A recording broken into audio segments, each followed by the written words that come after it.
The spring evening wrapped around the Dawson estate like silk, soft and expensive, as Boston's elite gathered under crystal chandeliers that scattered light across faces worth billions. Sophia Chin moved through the crowd with the quiet grace of someone who understood that real power never needed to announce itself. At 39, she had traded her laboratory coat for designer gowns, her microscopes for charity galas, but the scientific precision that once earned her international recognition still guided every interaction. Her husband Marcus stood near the bay windows, his silver-touched hair catching the light as he commanded attention from pharmaceutical executives and hospital board members. 44 and self-made, he had built Dawson Therapeutics from a single generic drug patent into a $3 billion empire that stretched from Boston to Portland. The company's gleaming headquarters overlooked the Charles River, a glass monument to his determination to prove everyone who doubted him wrong. "Your wife is absolutely remarkable," Dr. Patricia Hammond told Marcus, gesturing towards Sophia as she discussed gene therapy breakthroughs with researchers from Massachusetts General. "How does a pharmaceutical executive end up with a botanist who makes Nobel laureates look ordinary?" Marcus felt pride bloom in his chest as he watched Sophia explain her former work on disease-resistant wheat strains, her hands moving with the passion she once brought to her laboratory at MIT.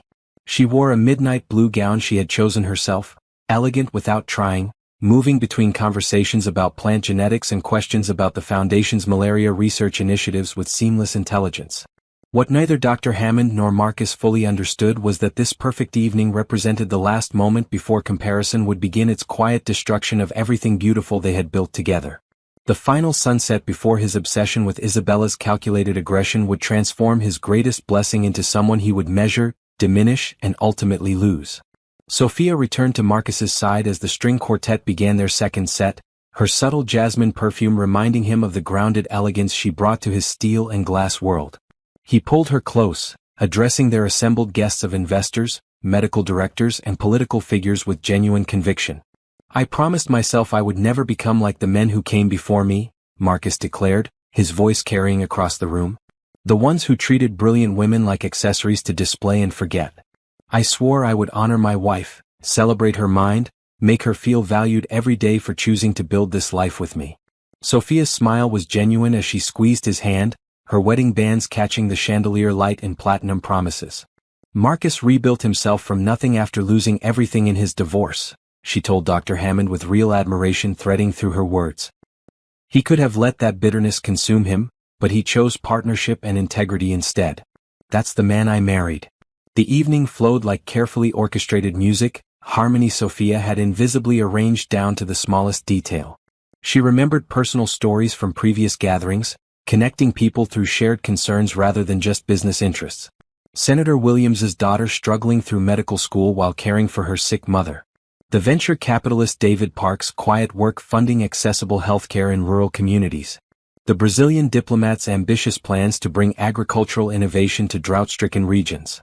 Her authentic engagement transformed networking into something almost sacred, human connection that resulted in 4 major research partnerships sealed with handshakes and promises to continue the conversation over family dinners at their Cape Cod summer home. The transformation she created in their elite circles was remarkable to witness. Competing pharmaceutical companies discovered shared interests in rare disease research.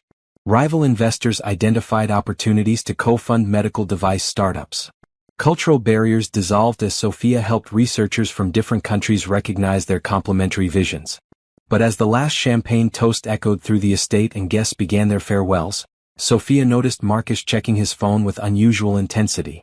A news alert illuminated his screen showing Isabella Lauron commanding a courtroom in Manhattan, her expression sharp as a scalpel, the headline reading, "The lawyer who makes billion-dollar problems disappear." A shadow crossed Marcus's face, brief but unmistakable. Sophia noticed, her fingers tightening almost imperceptibly around her champagne flute as the first whisper of a storm she didn't yet understand began gathering on the horizon of their perfect life. 3 weeks after that flawless Boston evening, the tension that had flickered across Marcus's face bloomed into something far more dangerous in the sun-drenched silence of their Seattle penthouse. The floor-to-ceiling windows framed Puget Sound in shades of silver and deep blue, a view Sophia had specifically chosen to bring calm into Marcus's high-pressure world. The minimalist interior she had designed, all natural wood and soft gray tones with touches of green from the plants she still cultivated, was meant to be a sanctuary where Boston's corporate warfare couldn't follow them. But peace was the last thing radiating from Marcus Dawson as he paced across the hardwood floors, his phone clutched like evidence of his failure. Obsolete. He spat the word with such venom that Sophia looked up from the research journal she had been reviewing at the dining table. A 30-year-old biotech founder from San Francisco just called my development pipeline obsolete in front of the entire advisory board. Sophia set down her pen, her dark eyes tracking her husband's agitated movements with the careful attention of someone watching storm clouds gather. Marcus, you're talking about the virtual meeting with the West Coast investors. That's one perspective from someone who... One perspective? Marcus's voice climbed as he gestured sharply toward his laptop still open on the kitchen island, the video conference frozen on young faces that had delivered his humiliation in high definition. These CRISPR prodigies, these mRNA revolutionaries, they're half my age and they're treating me like I'm still manufacturing aspirin in a garage. Jennifer Zhao just stole my entire Portland distribution network with some flashy pitch about personalized medicine and AI-driven drug discovery. The hurt beneath his anger was palpable, and Sophia felt the familiar pull to soothe it, to remind him of everything he had built when these founders were still in undergraduate programs. She rose from her chair, crossing to where he stood rigid against the water view, and placed a gentle hand on his arm. Maybe this is an opportunity to pause, she said softly, her voice carrying the same steady wisdom that had once guided international research teams through breakthrough moments. Bring in some consultants who understand both traditional pharmaceuticals and these emerging technologies. Rethink your approach instead of trying to chase every trend. I know biotech innovators from my MIT days, people who have successfully bridged established firms and next-generation thinking. Let me connect you. For a heartbeat, she thought he might actually hear her. Then his face hardened into something she had never seen directed at her before, contempt wrapped in desperation. You've never operated at my level, Sophia? The words came out cold and precise, each syllable a small blade. You study plants in controlled environments, pretty experiments with seeds and soil. I build pharmaceutical empires that save lives and move global markets from Boston to Hong Kong. There's a difference. The air between them crystallized into something brittle. Sophia's hand slipped from his arm as if the contact suddenly burned. Marcus.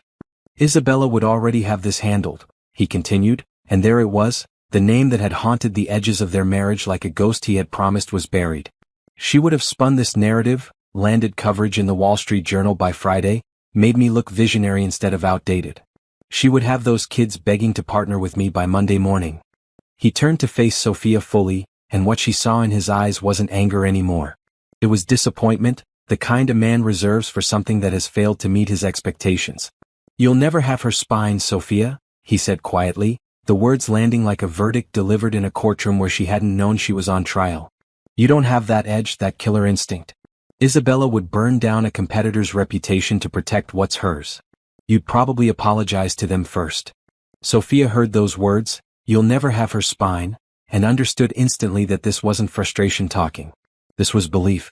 This was how he truly saw her, a softer, lesser version of the woman he had left behind, the woman whose ruthlessness had nearly destroyed him but whose memory he now worshipped like an idol. The hurt registered deep in her chest, sharp and clean like the first crack in glass before the whole pane shatters. But her face remained calm, her posture still graceful as she took one small step backward, creating distance that suddenly felt like miles. I see, she said quietly, those two words carrying more weight than Marcus would understand until much later. She turned back to her research journals, her movements deliberate and controlled, while Marcus stood frozen in his own guilt, watching the Seattle rain begin to pattern the windows and the woman he had just diminished return to her work as if nothing had changed. Inside Marcus's head, a battle raged. You shouldn't have said that. Apologize. Tell her you didn't mean it. But beneath the guilt, something darker whispered, maybe you do need someone like Isabella, someone ruthless, someone who plays at the level you need. And inside Sophia's carefully composed exterior, something fundamental shifted and locked into place. The woman she had thought was Marcus's toxic past, a cautionary tale he had sworn never to repeat, was still very much alive in his mind, not as a warning but as an ideal he was measuring her against. She picked up her pen and added a single note to her journal margin, her handwriting steady despite the earthquake happening inside her heart. Seattle, March 28th. First comparison. Documentation begins. The months that followed Marcus's first comparison became a systematic unraveling of everything Sophia had believed about their marriage.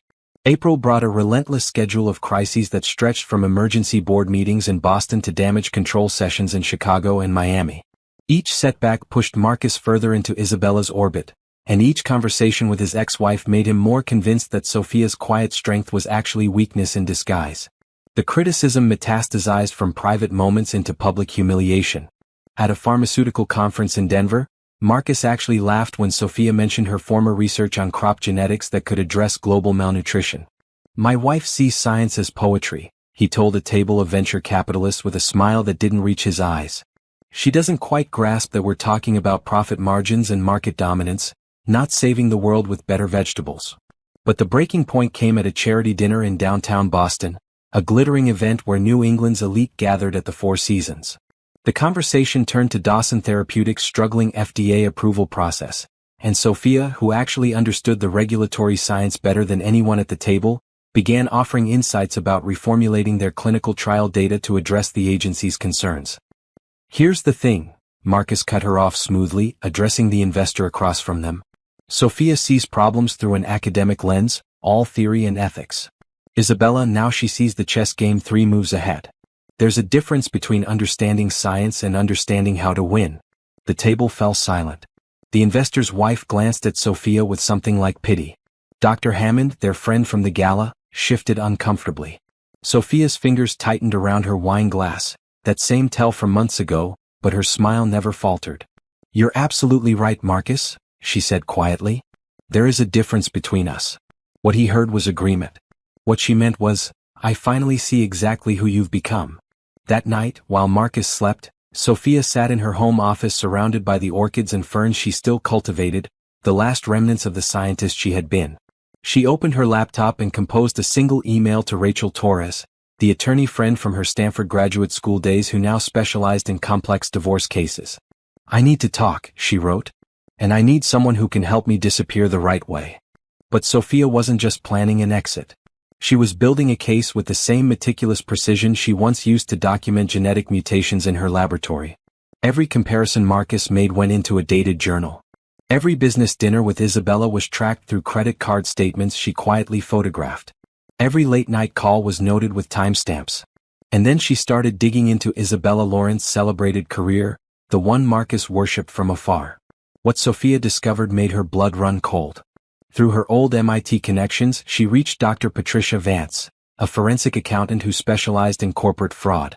Within 2 weeks, Patricia had uncovered a pattern that explained Isabella's meteoric success. Shell companies registered in the Cayman Islands and Delaware. Coordinated social media campaigns that destroyed competitor reputations through manufactured scandals. Insider trading allegations that had been settled quietly out of court. Patent theft accusations that had vanished after threatening letters from Isabella's firm. "Your husband's ex-wife isn't just ruthless," Patricia told Sophia over coffee at a quiet cafe in Cambridge. "She's one lawsuit away from federal indictment.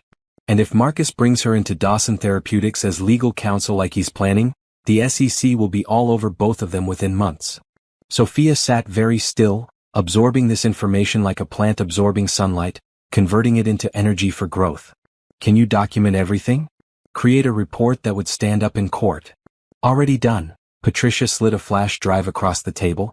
"Everything you need to protect yourself and show him what he's really inviting into his company." The confrontation came on a humid evening in late August, in the same Boston estate where their perfect gala had taken place 5 months earlier. Marcus arrived home from another advisory session with Isabella in New York, his tie loosened, his expression a mixture of guilt and defiance. Sophia was waiting in his study, her posture relaxed in the leather chair behind his desk. On the polished mahogany surface sat 3 things: a manila folder, a flash drive, and divorce papers already signed by her attorney. "Sophia, I can explain," Marcus began, but she raised one hand, silencing him with a gesture that carried more authority than he had ever heard in her voice. "I don't need explanations, Marcus. I need you to listen for once without comparing me to a woman you've turned into a fantasy." Her voice was calm, almost gentle, which made her words land even harder. "For 8 months you've told me I'll never be like Isabella. You're right. I'll never manipulate markets, destroy competitors through manufactured scandals, or set up shell companies to hide insider trading. I'll never be someone the SEC is building a case against." She pushed the folder toward him. "That's Patricia Vance's forensic report on your ex-wife. Every shady deal, every ethical violation, every near indictment that her law firm buried with threats and settlements. The woman you've been holding up as your ideal is about to bring down everyone associated with her, including you if you're stupid enough to make her your chief legal counsel. Marcus's face went pale as he opened the folder, his hands trembling slightly as he scanned pages of documented fraud, market manipulation, and corporate espionage. This can't be. Isabella wouldn't. Isabella absolutely would and did repeatedly. Sophia stood, her movements unhurried. I spent 5 months documenting every comparison you made, every time you chose her memory over my presence, every business dinner that turned into something else. Rachel Torres has all of it. The divorce will be finalized in 90 days, and you'll agree to my terms because the alternative is me sharing Patricia's report with the SEC and every investor in Dawson Therapeutics. Sophia, please. Marcus looked up at her, really looked at her for the first time in months, and saw someone completely different from the woman he had diminished. She stood taller, stronger, with the quiet confidence of someone who had rediscovered her own worth. I made a mistake. I see that now. Don't do this. You made hundreds of mistakes, Marcus. You made one every time you wished I was more like a woman who nearly destroyed you the first time. Sophia picked up her handbag, walked to the study door and paused. For what it's worth, I hope you find whatever it is you're looking for. But you won't find it by worshipping toxic ghosts or by tearing down the people who actually love you. 3 months later, Sophia stood in a state-of-the-art laboratory in Geneva, Switzerland, surrounded by the kind of research equipment she had dreamed about during her MIT days. The International Institute for Agricultural Innovation had offered her the position of director, leading a team of 60 researchers across 12 countries, working on climate-resistant crop development that could feed millions. Her groundbreaking paper on drought-resistant wheat strains had just been published in Nature, generating international headlines and calls from organizations around the world. The woman Marcus had dismissed as a hobbyist was now being discussed for awards that would cement her legacy in scientific history. Marcus saw the news on Bloomberg while sitting in his Boston office, now facing SEC investigations that had indeed followed Isabella's hiring. His company's stock had dropped 40%. Half his board had resigned. And the woman he had compared unfavorably to his ex for months was thriving on the world stage he had told her she wasn't built for. He picked up his phone 3 times to call her, to apologize, to beg for another chance. Each time he set it back down, knowing that some gardens, once poisoned, could never be replanted in the same soil. In Geneva, Sophia stood among rows of engineered wheat growing under specialized lights, their strong stalks reaching toward artificial sunlight. She ran her fingers along the leaves, feeling their resilience, seeing in their engineered strength a reflection of her own transformation. She had spent years making herself smaller to fit Marcus's vision of what a wife should be. Now she was remembering what it felt like to grow wild and strong and completely on her own terms, reaching not for someone else's approval but for her own endless sky. The garden she had been tending all along, she realized, was herself. And finally, beautifully, she was blooming.